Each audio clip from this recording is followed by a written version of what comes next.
भगवान विष्णु के अवतार भगवान श्री कृष्ण का जब अंतिम संस्कार किया गया तब उनका शरीर पूरी तरह से जल चुका था, लेकिन उनके शरीर का एक भाग फिर भी जीवित था। वह था उनका हृदय। आखिर क्यों उनका हृदय नहीं जला और आज वह कहाँ है, यह सभी बातों को हम जानेंगे इस वीडियो में। इसके साथ ही श्री कृष्ण के जीवन से जुड़े कई रहस्यों का उद्घाटन करेंगे। तो चलिए जानते हैं भगवान श्री कृष्ण के जीवन और उनकी मृत्यु के रहस्य को। भगवान श्री कृष्ण ने गुजरात के समुद्री तट पर अपने पूर्वजों की भूमि पर एक भव्य नगर का निर्माण किया था। माना जाता है कि भगवान श्री कृष्ण अंतिम वर्षों को छोड़कर कभी भी द्वारिका में 6 महीने से ज्यादा नहीं रहे। श्री कृष्ण की इस नगरी को विश्वकर्मा और मैं दानव ने मिलकर बनाया था। विश्वकर्मा देवताओं के और मैं दानव असुरों के आर्किटेक्चर थे। दोनों ही राम के काल में भी थे। इतिहासकार मानते हैं कि द्वारिका जल में डूबने से पहले नष्ट कर दी गई थी। किसने नष्ट किया, यह प्रश्न आज भी बना हुआ है। हालांकि समुद्र के भीतर द्वारिका के अवशेष ढूंढ लिए गए हैं। समुद्र के भीतर जो बर्तन मिले हैं वो 1528 ईसा पूर्व से 3000 ईसा पूर्व के बताए जाते हैं। मार्शल आर्ट के जन्मदाता भी श्री कृष्ण ही थे। भारतीय परंपरा और जनश्रुति के अनुसार भगवान श्री कृष्ण ने ही मार्शल आर्ट का आविष्कार किया था। दरअसल पहले इसे कालारी पैटू कहा जाता था। इस विद्या के माध्यम से ही उन्होंने चाड़ूर और मुष्टिक जैसे मल्लों का वध किया था। तब उनकी उम्र 16 वर्ष की थी। मथुरा में दुष्ट रजक के सिर को हथेली के प्रहार से काट दिया था। जनश्रुतियों के अनुसार श्री कृष्ण ने मार्शल आर्ट का विकास वज्र क्षेत्र के वनों में किया था। डांडिया रास उसी का एक नृत्य रूप है। कालारी पैटू विद्या के प्रथम आचार्य श्री कृष्ण को ही माना जाता है। हालांकि इसके बाद इस विद्या को अगस्त्य मुनि ने प्रचारित किया था। इस विद्या के कारण ही नारायणी सेना भारत की सबसे भयंकर प्रहारक सेना बन गई थी। श्री कृष्ण की कालारी पैटू ही बाद में बोधि धर्मन से होते हुए आधुनिक मार्शल आर्ट में विकसित हुई। बोधि धर्मन के कारण ही यह विद्या चीन, जापान आदि बौद्ध राष्ट्रों में खूब फली फूली। आज भी यह विद्या केरल और कर्नाटक में प्रचलित है। श्री कृष्ण ने इस विद्या को अपनी नारायणी सेना को सिखा रखा था। कहते हैं कि भगवान श्री कृष्ण की देह कोमल अर्थात लड़कियों के समान मृदु थी, लेकिन युद्ध के समय उनकी देह विस्तृत और कठोर हो जाती थी। जनश्रुति के अनुसार ऐसा माना जाता है कि ऐसा इसलिए हो जाता था क्योंकि वे योग और कालारी पैटू विद्या में पारंगत थे। यानी कि श्री कृष्ण अपनी देह को किसी भी प्रकार का बनाना जानते थे। इसलिए स्त्रियों के समान दिखने वाला उनका कोमल शरीर युद्ध के समय अत्यंत ही कठोर दिखाई देने लगता था। यही गुण कर्ण और द्रौपदी के शरीर में भी था। उनके शरीर से हमेशा एक मादक गंध निकलती रहती थी। इस गंध को वे अपने गुप्त अभियानों से छुपाने का अभिक्रम करते रहते थे। यही खूबी द्रौपदी में भी थी। द्रौपदी के शरीर से भी सुगंध निकलती रहती थी जो लोगों को आकर्षित करती थी। सभी इस सुगंध की दिशा में देखने लगते थे। इसलिए अज्ञातवास के समय द्रौपदी को इसने चंदन, उबटन और इत्यादि का कार्य किया, जिसके चलते उसको सैरंध्री कहा जाने लगा था। श्री कृष्ण के शरीर से निकलने वाली गंध गोपिका चंदन और कुछ रात रानी की सुगंध से मिलती जुलती थी। जनश्रुति के अनुसार कुछ लोग श्री कृष्ण की त्वचा का रंग काला और ज्यादातर लोग श्याम रंग का मानते हैं। श्याम रंग अर्थात कुछ काला और कुछ नीला, मतलब काले जैसा नीला। जैसा सूर्यास्त के बाद जब दिन अस्त होने वाला रहता है तो आसमान का रंग काले जैसा नीला हो जाता है। सही अर्थों में उनकी त्वचा का रंग मेघ श्यामल अर्थात काला, नीला और सफेद मिश्रित रंग था। कुछ अनुसंधानकर्ताओं का यह भी कहना है कि ईसा मसीह के जीवन पर कृष्ण का प्रभाव पड़ा था। उनका कहना है कि ईसा मसीह ने भारत का भ्रमण किया था और वे कश्मीर से लेकर जगन्नाथ मंदिर तक गए थे। उन्होंने कश्मीर के एक बौद्ध मठ में रहकर ध्यान साधना की थी। यहीं पर उनकी समाधि भी है। शोधकर्ता मानते हैं कि ईसा मसीह के जन्म की कथा भी श्री कृष्ण के जन्म की कथा से कुछ मिलती जुलती है।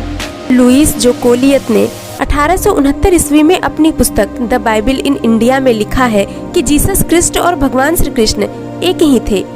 लुईस जोकोलियत फ्रांस के एक साहित्यकार और वकील थे। इन्होंने अपनी पुस्तक में कृष्ण और क्राइस्ट पर एक तुलनात्मक अध्ययन प्रस्तुत किया है। जीसस शब्द के विषय में लुईस ने कहा है कि क्राइस्ट को जीसस नाम भी उनके अनुयायियों ने ही दिया है, जिसका संस्कृत में अर्थ है मूल तत्व।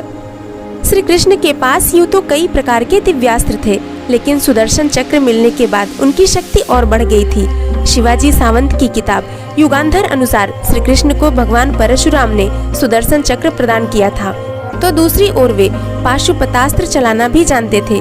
पाशुपतास्त्र शिव के बाद श्री कृष्ण और अर्जुन के पास ही था। प्रचलित मान्यता है कि भगवान कृष्ण और भगवान शिव में एक बार भयंकर युद्ध भी हुआ था। यह युद्ध क्यों हुआ था, आइए जानते हैं। कृष्ण ने असम में बाणासुर और भगवान शिव के युद्ध के समय माहेश्वर ज्वर के विरुद्ध वैष्णव ज्वर का प्रयोग कर दिया, जो विश्व का प्रथम जीवाणु युद्ध लड़ा गया था। चलिए युद्ध के कारण को जानते हैं। कृष्ण से प्रद्युम्न का और प्रद्युम्न से अनिरुद्ध का जन्म हुआ। प्रद्युम्न के पुत्र तथा कृष्ण के पौत्र अनिरुद्ध की पत्नी के रूप में उषा की ख्याति है। अनिरुद्ध की पत्नी उषा शोणितपुर के राजा बाणासुर की कन्या थी। अनिरुद्ध और उषा आपस में प्रेम करते थे। अनिरुद्ध ने उषा का हरण कर लिया था। बाणासुर को अनिरुद्ध उषा का प्रेम पसंद नहीं था। उसने अनिरुद्ध को बंधक बना लिया। बाणासुर को शिव का वरदान प्राप्त था। भगवान शिव को इसके कारण श्री कृष्ण से युद्ध करना पड़ा था। अंत में देवताओं के समझाने के बाद यह युद्ध रुका था। भगवान श्री कृष्ण 64 कलाओं में दक्ष थे। एक ओर वे सर्वश्रेष्ठ धनुर्धर थे तो दूसरी ओर वे द्वंद्व युद्ध में भी माहिर थे। इसके अलावा उनके पास कई अस्त्र और शस्त्र थे। उनके धनुष का नाम सारंग था, खड्ग का नाम नंदक, गदा का नाम कौमुदकी और शंख का नाम पांचजन्य था, जो गुलाबी रंग का था। श्री कृष्ण के पास जो रथ था उसका नाम जैत्र, दूसरे का नाम गरुड़ ध्वज था। उनके सारथी का नाम दारुक और उनके अश्वों का नाम सैव्य, सुग्रीव, मेघ पुष्प और बलाहक था। भगवान श्री कृष्ण हमेशा युवा रहे। लगभग 125 वर्षों की लंबी उम्र के बाद भी उनके बाल ना तो सफेद हुए थे और ना ही शरीर पर कोई झुर्री पड़ी थी। भगवान श्री कृष्ण ने कई मृत लोगों को अपने प्रभाव से जीवित कर दिया था। ऋषि संदीपनी को गुरु दक्षिणा रूप में उनके मृत पुत्र को यमराज के पास से लाकर संदीपनी को सौंपकर अपनी गुरु दक्षिणा पूर्ण करते हैं। इसी प्रकार महाभारत युद्ध के अंत समय में गुरु द्रोण के पुत्र अश्वत्थामा के ब्रह्मास्त्र प्रहार से उत्तरा ने मृत शिशु को जन्म दिया, किंतु भगवान श्री कृष्ण ने अभिमन्यु उत्तरा पुत्र को ब्रह्मास्त्र के प्रयोग के बाद भी फिर से जीवित कर दिया। यही बालक आगे चलकर राजा परीक्षित नाम से प्रसिद्ध हुआ। परीक्षित के प्रतापी पुत्र हुए जन्मेजय। इसी तरह भीम के पुत्र घटोत्कच और घटोत्कच के पुत्र बर्बरीक की गर्दन कटी होने के बावजूद श्री कृष्ण ने उसे महाभारत युद्ध की समाप्ति तक जीवित रखा। एक कथा प्रचलित है कि अर्जुन का बाण लगने के बाद मरणासन्न कर्ण ने कृष्ण को अपना सोने का दांत दान में दे दिया। किसी अन्य कथा के अनुसार कर्ण के निकट मृत्यु नहीं आ रही थी, क्योंकि उसने बहुत सारे पुण्य कर रखे थे, तो कृष्ण ने मरणासन्न कर्ण से उसके पुण्य दान में मांग लिए। कर्ण ने याचना की कि उसका अंतिम संस्कार किसी ऐसे स्थान पर किया जाए जहाँ पाप ना हुआ हो। तब कृष्ण ने उसका अंतिम संस्कार अपने हाथों में किया। भगवान विष्णु के अवतारों में से अवतार है श्री कृष्ण का। श्री कृष्ण ने भगवान विष्णु का विराट रूप धारण किया था। भगवान श्री कृष्ण का जन्म लगभग 3000 ईसा पूर्व हुआ था। वैसे तो इनका जन्म मथुरा में हुआ था, लेकिन बचपन गोकुल में गुजरा। महाभारत युद्ध के बाद द्वारिका पर 36 वर्षों तक राज किया। उसके बाद उन्होंने अपना शरीर त्याग दिया। उस समय उनकी आयु लगभग 125 वर्ष थी। महाभारत युद्ध के बाद दुर्योधन का अंत हुआ तो उनकी माता बहुत दुखी हुई। गांधारी पुत्रों की मृत्यु पर इतना दुखी हुई कि भगवान श्री कृष्ण को 36 वर्षों के बाद मृत्यु का श्राप दे दिया। इसके ठीक 36 वर्ष के बाद उनकी मृत्यु एक शिकारी के हाथों हो गई। भागवत पुराण के अनुसार एक बार श्री कृष्ण के पुत्र श्याम को एक शरारत सूझी और वे स्त्री का वेश धारण कर अपने दोस्तों के साथ ऋषियों से मिलने गए। उन्होंने ऋषियों से कहा कि वो गर्भवती हैं।